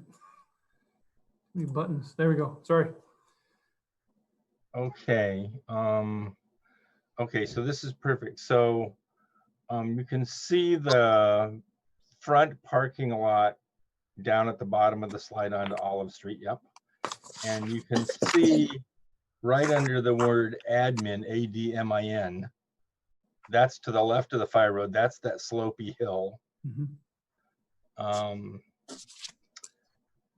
So what I was trying to see from memory, and I couldn't, is if that building is under the word admin, do you have, how much better visibility do you have into the campus than from the flat area just to the right of the fire road? So everybody here can see it the same as I can. So you can make a judgment how much visibility, if the principal's office is at the back of the building and she stands up and looks at the campus and there's a kid walking across campus, how much command and control does she have, does the principal have in terms of the whole campus? Her model, so that was, I think, the reason for putting it on the slope versus the flat, is it had better visibility. It moved her closer to the campus. And her comment about, she described the campus, there's a classic Coverly campus model, which is a central corridor with wings attached to the central corridor. So it's like a finger sticking off of a bar, which what sort of Olive looks like. But the other model of campus that we have at Loma Verde and Lou Sutton is a campus that's in a circular form, that there's a central quad like at Hamilton. And she explained to me that what she imagined Olive working like is that the central, where the trees are in the middle, where the shade structure is and where the library is, she imagined that as a quad, and that the administration building off, she wouldn't want to put the administration in the middle of campus, because she would lose that quad effect that she was looking for. And ideally, she's got the shade structure there. She might want to, you know, in some future time, get rid of the library. But in any case, there's a centralness to the campus that she was trying to create in the conversations. So those were the two important points. Oh, by the way, the kindergarten wing is a train wreck and it all needs to be fixed and everything is common. So separate from that, I asked her about the kindergartners coming to campus and the daycare, which is, point to the daycare, Mike, over there. She says the traffic in that Plum Street parking lot is so congested because the special day buses come in there. And when they're parked there, you can't safely make a turn. So she instructs all of her kindergarten parents and daycare parents to come on Olive Street and walk the distance to pick up daycare and pick up kindergartens. That she discourages them as much as she possibly can from coming into Plum Street. So those were her kind of comments. With that, I like the slope better than the flat, but I just shared with you her words, and we can have a conversation about that now. But I tried to tell you what I heard from her first before I offered my opinion. So there's my 2 cents, Mike. Thanks. Anybody else? Trustee? Yes, Debbie? Okay, Trustee Gila and then Trustee Mack. Yeah, I don't know if you want to go through a process of elimination, but let me just share with you which ones I don't like for sure. I'm not crazy about 5, 4, and 3, just because of security reasons. And I'm leaning towards the one on page 5, which is, we're calling it 2A. And also just because it's going to be, did you say $500,000 to get rid of the slope, Mike? Just to build on the slope, you got to do a little more stability, and the foundation is quite different than a flat area. Yeah, we don't have that money. So for those reasons, I would do number proposal 2A, which is on page 5. Okay, thank you, Trustee Gila. Trustee Mack? Yeah, I agree. Option 2A is the way I would like to go. I really would, I don't see $500,000 worth of difference between going across the road. I don't see it as being worth it as well. It appears to me Olive gets a new garden out of it. So, and Mike, am I correct to understand that the new garden construction, whatever it might be, the $500,000 incorporates that net add to option 2A, I would guess, correct? Yeah, the cost to, and it's only part of the garden. The garden goes to about here, and it's pretty open. It's basically some planter boxes, so it's not a lot to move cost-wise. So it might be $25,000 compared to $500,000. Sure. Okay. If we pull that back up, the only other questions, I've got 2 of them relating to this, just to make sure. In option 2A, we're not taking out any old growth trees, right? No, the trees here would stay. Just it impacts the garden that extends out. Yeah, some of the trees that were in the garden, which are relatively new. I'm mostly worried about the large oaks that separate the campus from. There might be. Yeah, I'm sorry to interrupt. Go ahead, Trustee Mack. I think over here this might impinge, and Craig, please jump in if to provide it. It might be one tree that might be impacted by this. Okay. Then the last point I'll make, and this is just more due diligence, just to check with the Novato South Little League guys. They use that building for storage. So, don't catch them unawares, let them know. And no, we coordinate with the city and everything, let them know we'd be taking this out, and they'd have to find alternative methods for whatever they store in there. Yeah, I just know they rely on it for storage because there are no containers out there. All right. Trustees, anybody else? Trustee Cooper. I have a and then question. Trustee Nell. Hold on, Trustee Gila, Trustee Cooper, and then Trustee Nell. So just as the last meeting, I like option 2A the best. I don't want to, I'm not interested in spending an additional $500,000 if I don't have to. We have plenty of other projects we could spend that money on, let alone the contingency plan that we put together already for the remaining schools. You do have a benefit. I like the fact that it's right at the beginning of the school where people come in. You have the benefit of, I don't know what's the delta between the playground elevation and the garden elevation, but Mike, you probably know that it's probably 20 feet. So you have a gain of some elevation. You can maybe see better that way. I'm not sure. Or maybe I'm just grasping at straws, but my choice would be 2A.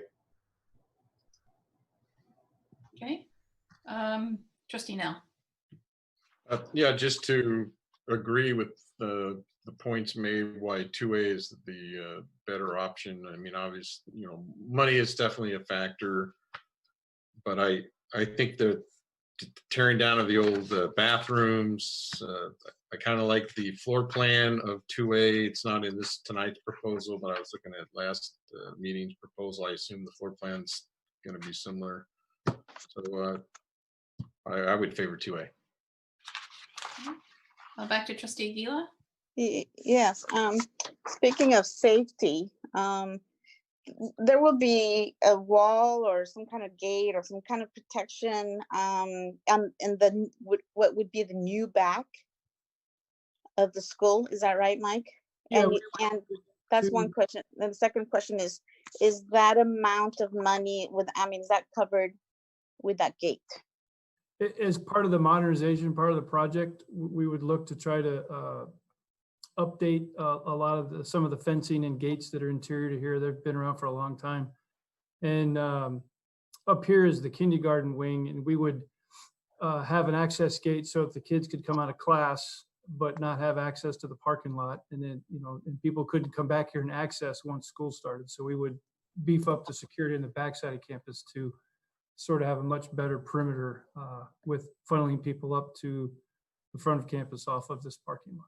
Great, thank you. Glad to know that's included. So with that, I'd like to make a motion to move forward with option 2A as the location for the new administration building at Olive Elementary School. All right, so we have a first by Trustee Aguila. Any second? Trustee Mack, are you the second? Yes, I'm muted second. Yes. Okay, I'm muted second. Okay, Trustee Miller for discussion. In terms of the back access, we talked about, we have a whole security camera project coming forward. And this is the technology may be able to significantly improve that back environment. Plus, with IoT solutions and badging, we might want to control just teacher parking or just buses and put a gate, badged gate in there as an alternative, as a more extensive solution. But I think security cameras allows us to be a lot more safe, prudently safe than we are now. We have multiple porous campuses in this district that all could benefit from that technology. Yeah. So I think there's solutions to some of the minor problems. Okay, so we have a motion. I just have one. I'm fine with 2A, and thank you, Trustee Millerick, for broadening this a little bit and having us take a little bit of extra time to look at it. I went out and looked at the site today just to make sure what I was seeing is what was actually there, and just those 2 trees that are sitting on option 1, are the trees good and good condition? I know they're mature, but they're looking a little tired. I don't know. I'd have to get an arborist out here, but from what I've learned from the trees we took down at Novato High, which are, I think, similar kind of pines. Yeah. They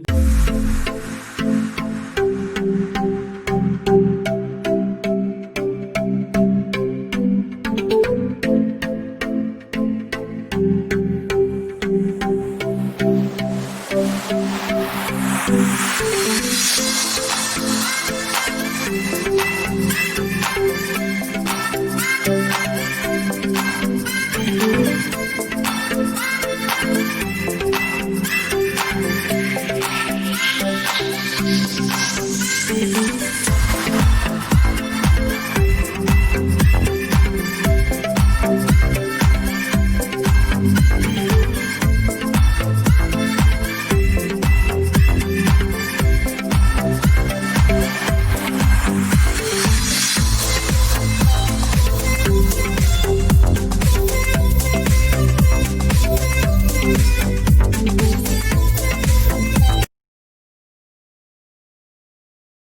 them if there are any, it probably better to remove them now than later. So if it comes up. All right, no further discussion. We have a motion by trustee Aguila, a second by trustee Mack to move forward with option 2A. This is the staff's recommendation as well. All those in favor? 7-0. Thank you for to the whole board for listening to this. I appreciate that. Thank you, Thanks, Ross. Mike. Thank Appreciate you all that. very much. Appreciate the time. Okay, we do have one more item. This was on consent. Trustee Cooper pulled this item. This was 14E. And Yancy is popped up there to help us. Trustee Cooper, do you want to speak to this or? Yeah, that's fine. I thought it was, we're talking about adding additional personnel and spending $90,000. And I just thought it was important that we bring this forward for the sake of transparency. And that's it. So thank you for the opportunity. Yeah, President Butler, would you like me to give a little context? Yes, please. Sorry. Okay, great. So to make sure I'm clear, the support positions for the facilities bond are funded by Measure G. They do not have an impact on the general fund, to be clear. And a reminder that Measure G funds are not allowed to be used to support the general fund. They have to be used in the manner in which the community generously approved Measure G. But in 2017, we originally staffed the program specifically starting in the planning phase with an executive director of facilities and a bond project coordinators to support the positions. That staffing was for the first portion of the bond and really starting for the planning of phase one and the first $100 million. Just to kind of put it in perspective, in 2017-18, we spent a little less than $5 million in projects. We started ramping it up in 2018-19 with $10 million in expenditures. And this year we're already in 19-20, we're over $40 million in projects in Measure G. The other thing that's going on right now is that the board has spent a lot of this time this year approving, and we're talking about some of those projects tonight for the measure for the phase two of the bond. So the phase one was the first 100 million, which we're deep in construction on right now. And now we're adding on all the planning for all of the phase two projects that are going to start in the summer of 2021. On top of that, I brought an item, which I'm pretty sure the executive director Woolard threw something at me during the meeting, was to potentially expand the Series C issuance, would also move up the timing of some of that projects to take advantage of a better construction environment and to avoid additional escalation. So this has always been in the offing. And I think Executive Director Woolard would say maybe it's 6 to 9 months later than he would have liked. But the updated staffing would include the same executive director, Mike, we want you to stay. And then the bond project coordinator would kind of be split into a bond project manager, which is a little bit at the higher level. And so a lot of that management work would be moved up there. And then a classified admin assistant 2 position to support the bond. So as Trustee Cooper noted, the cost of that is roughly about $90,000 annually out of Measure G. But one thing I do want to be clear is that as we are moving up the timing potentially of that Series C, what that does is the project's work scheduled to go from 2017 to approximately 2027. This will move up the timing and likely have a majority of the projects completed by 2025. So you're going to save some money on the back end in terms of a couple of years as we start slowing down the Measure G expenditures. So there is some additional cost now, but then you also have, if we move up the Series C issuance, some savings on the back end. So with that, I'm happy to open it up to any questions. Okay, any questions, trustees? Thank you for that little more explanation for the board. All right, so this is now an action item. With that, I'd like to make a motion to approve the restructuring for the facilities program for 2020-2021. Okay, so the first by trustee Cooper, I second. a second by trustee Aguila. All those in favor? 7-0. Thank you, Tom, for bringing this forward. All right, board members, that concludes our meeting this evening. Our next, we have a special meeting scheduled for July 28th, and then we move into our calendared regular board meetings for August 4th would be the following meeting after that. So there's no breaks. We just keep moving along.